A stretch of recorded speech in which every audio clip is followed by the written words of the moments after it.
মির্জা ফখরুল ইসলাম আলমগীরের জামাতা ফাহাম।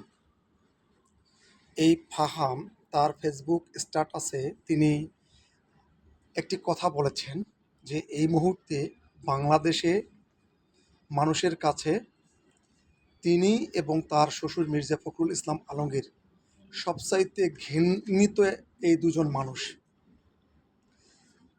ফাহাম, আপনি ২৪-এর গণ অভ্যুত্থানের আগে বাংলাদেশের মানুষের সবচাইতে একটি উল্লেখযোগ্য মানুষ ছিলেন, সবচাইতে উল্লেখযোগ্য একটি মানুষ ছিলেন। সেই মানুষটি যদি আপনি আপনার এখন এই ৫ তারিখের পরে এসে আপনি যদি বলেন আপনি আর আপনার শ্বশুর বাংলাদেশের মানুষের কাছে সবচাইতে ঘেন্নার পাত্র,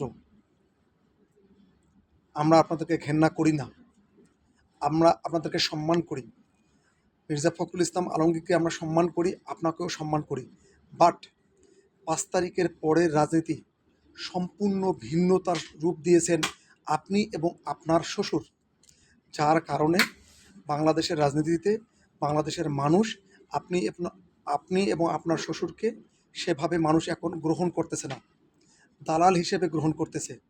আর হচ্ছেন সালাউদ্দিন কাদের সাহেব, তিনিও তার একটা বক্তব্যে বলেছেন যে তাকে রয়ের দালাল হিসেবে গ্রহণ করা হয়।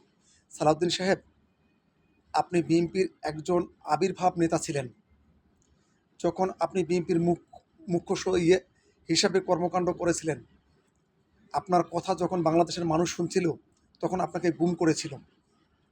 গুম থেকে আসার পর আপনি যখন বাংলাদেশে আসলেন, ৫ তারিখের পরে আসলেন, আপনার কথাবার্তা পুরা রিভার্স, সম্পূর্ণ আলাদা।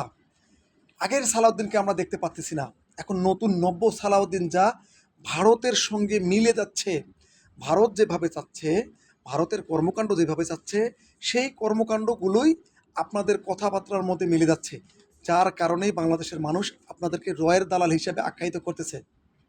কিন্তু আপনাদেরকে অসম্মান করে কথা বলতে চায়নি বাংলাদেশের মানুষ।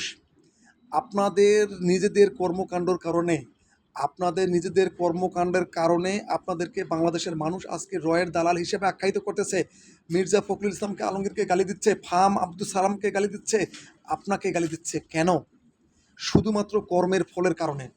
১৭ বছর যেভাবে বিএনপি ক্ষমতায় ছিল না, যে মানুষের আদর্শ ছিল, সেই আদর্শ নিয়ে আপনারা কর্মকাণ্ড করেছেন, সেটা আপনারা ধরে রাখতে পারেননি, যার ফলশ্রুতিতে বাংলাদেশের মানুষ এখন আপনাদেরকে গালি দিচ্ছে, অসম্মান করতেছে, বিভিন্ন অপদস্থ করতেছে, শুধুমাত্র আপনাদের কর্মের ফলের কারণে। এতটুকু, এর বাইরে কিছু না। ভালো